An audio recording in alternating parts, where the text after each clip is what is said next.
ഈ KSSIA എന്തൊക്കെയാണ് നിങ്ങളുടെ ചെറുകിട വ്യവസായത്തിലേക്ക് വരുന്നവർക്ക് വേണ്ടി എന്തെങ്കിലും സഹായം ചെയ്തു കൊടുക്കുന്നുണ്ടോ?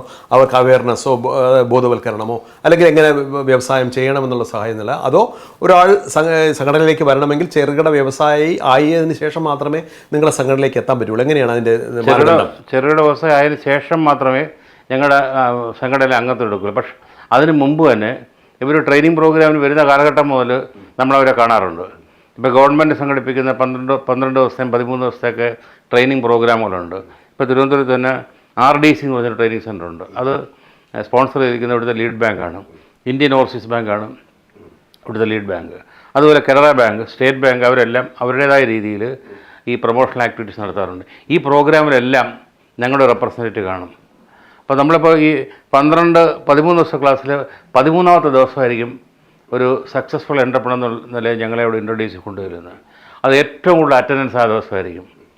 കാരണം അവിടെ പിൻ ഡ്രോപ്പ് സൈലൻസ് ആയിരിക്കും. ഇപ്പോൾ നമ്മുടെ ജീവിതത്തിലെ എക്സ്പീരിയൻസ് ഷെയർ ചെയ്യുമ്പോഴത്തേക്ക് അവർ വല്ലാത്ത കൗതുകമാണത്. അപ്പോൾ നമ്മൾ വന്ന വഴികൾ, നമ്മൾ ടാക്കിൾ ചെയ്തിട്ടുള്ള രീതി, ഇതൊക്കെ അവർ കേൾക്കാനും കുറിച്ച് വെക്കാനും ഒക്കെ ഭയങ്കര താല്പര്യമാണ്.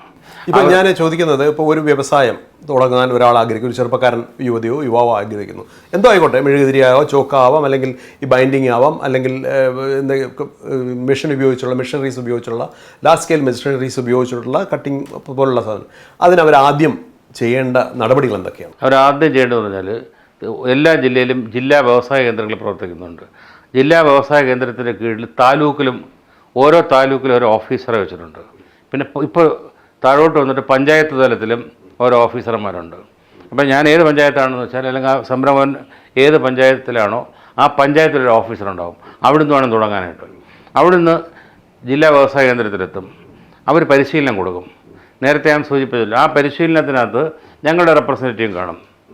അതിൻ്റെ കാരണം എന്ന് പറഞ്ഞാൽ, ഇപ്പോൾ ഞാൻ നേരത്തെ പറഞ്ഞല്ലോ, ഈ മിഷൻ 1000 എന്ന് പറഞ്ഞൊരു സ്കീമുണ്ട്. ഈ മിഷൻ 1000ൻ്റെ ആപ്ലിക്കേഷൻ പാസ്സാക്കുന്നത് കളക്ടറുടെ ചേംബറിലാണ്. അവിടെ ഞങ്ങളുടെ റെപ്രസെൻറ്റേറ്റീവ് കാണും.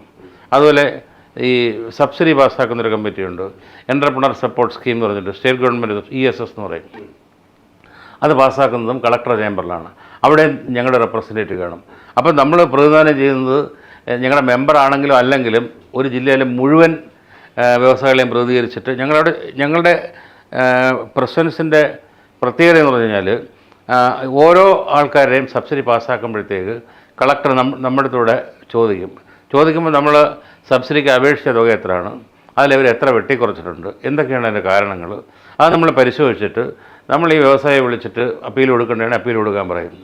അപ്പീൽ കൊടുക്കുന്നത് മാത്രമല്ല, അപ്പീൽ നമ്മൾ ഫോളോ അപ്പ് ചെയ്യുകയും ചെയ്യും.